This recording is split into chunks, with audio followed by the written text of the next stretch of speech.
So that was, of course, Running on Empty by Browne. Such a classic and fantastic song. I have really always loved it. It appeared on the album with the same name, the opening track it is, and several songs on this album had been recorded during live performances, including this one. Such a great album. So in this lesson we're going to take a look at the acoustic version, how he has been playing it in more recent years. So for example, check out the Later With Jools Holland show. In that one he really performs it all by himself. Kinda laid back instead of rocking it out, but it sounds really cool. So, a couple of things we need to talk about. Firstly, of course, the tuning.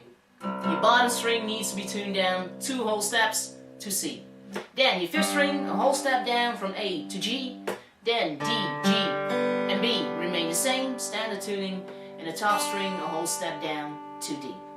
So besides the 6th string, that gives you an open G tuning. The original is an open A, and sometimes he's in between, but whatever.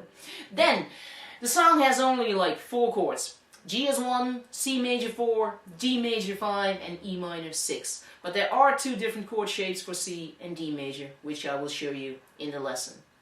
Then there is this little riff, which is nice to add to the playing. The bass run, like that.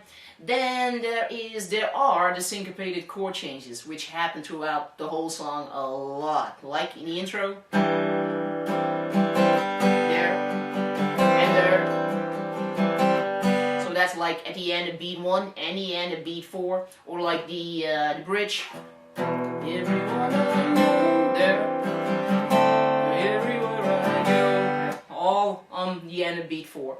Anyway, I will talk you through all those chord changes in the lesson, of course. Okay, that should do it. Let's get started. Running on Empty by Browne. So you just watched the preview for the lesson on Running on Empty by Browne, which is now part of the Target program at TotallyGuitars. You can also purchase it individually, but I actually would really like to encourage you to check out Target, because there's like a lifetime, tons and tons of fantastic guitar lessons in there. And they're there not to just teach you a song, but to really make you a better guitar player. That's the philosophy behind TotallyGuitars. So check it out when you can.